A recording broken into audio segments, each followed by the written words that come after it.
This is the first chapter of George R.R. Martin's book, A Game of Thrones, the opening volume in the A Song of Ice and Fire series.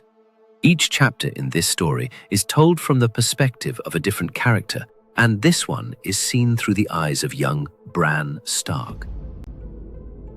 This chapter takes us into the icy world of the North, following young Bran Stark, a 7-year-old boy of noble blood, as he rides out with his father Eddard Stark, his brothers Robb and Jon Snow, and other men of Winterfell for the event of a public execution.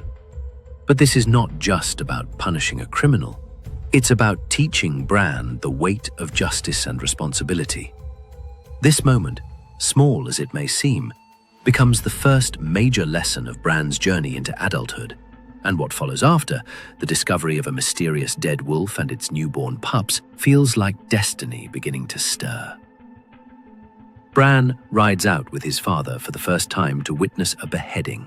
The air is cold, the mood is serious, and Bran, just 7 years old, is trying to act like a man among men. The condemned man is an old deserter from the Night's Watch.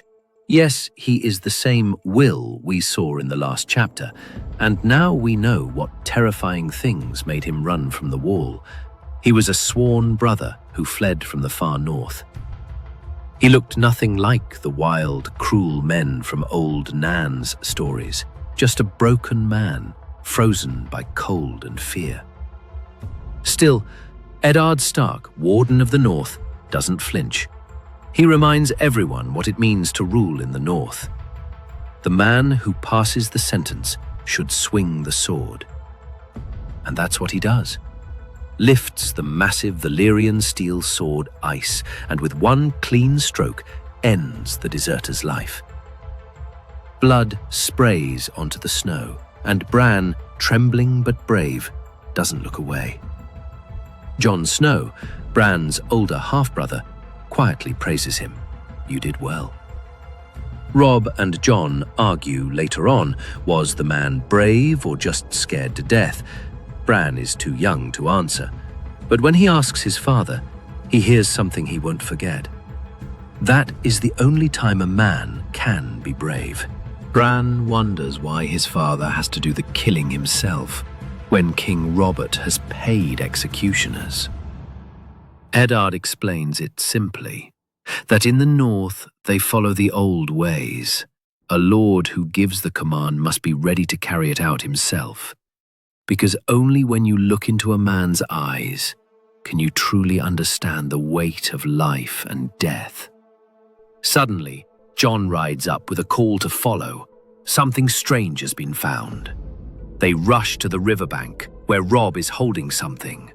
A large dead direwolf, a beast no one has seen south of the wall for 200 years. Its body is cold and covered in snow, eyes crawling with maggots, and its mouth full of yellowed teeth. It's bigger than any hound, massive and still intimidating even in death.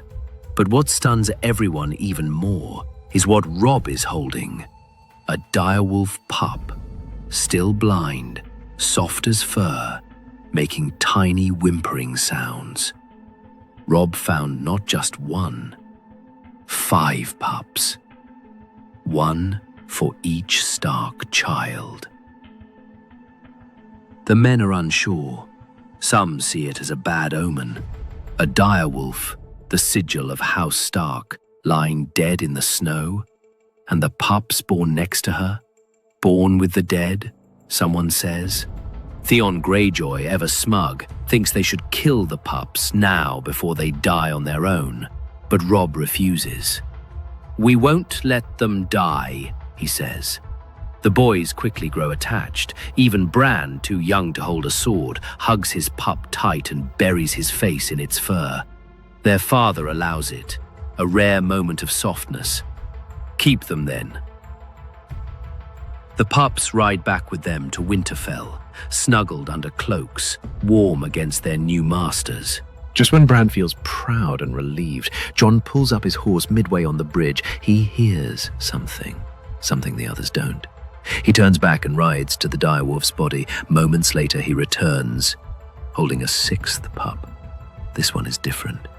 Its fur is pure white, unlike the others, and its eyes, open already, are blood red, an albino. Theon mocks it again, predicting it'll die even faster. But Jon doesn't care. He holds the pup like it's fate itself and says clearly, "This one belongs to me." From that day, each Stark child rides home with a direwolf, their ancient sigil now living and breathing beside them, a symbol of their house, their blood, and their destiny. But that sixth pup, the one no one expected, the one cast out, it belonged to the boy who never truly fit in, Jon Snow. And just like that, the cold wind of the north whispered something was changing. So, that was Chapter 1 of A Game of Thrones. If you enjoyed the story, don't forget to like the video, subscribe to the channel, and press the bell icon so you never miss the next chapter. And if you haven't watched the earlier chapters, click here to check them out.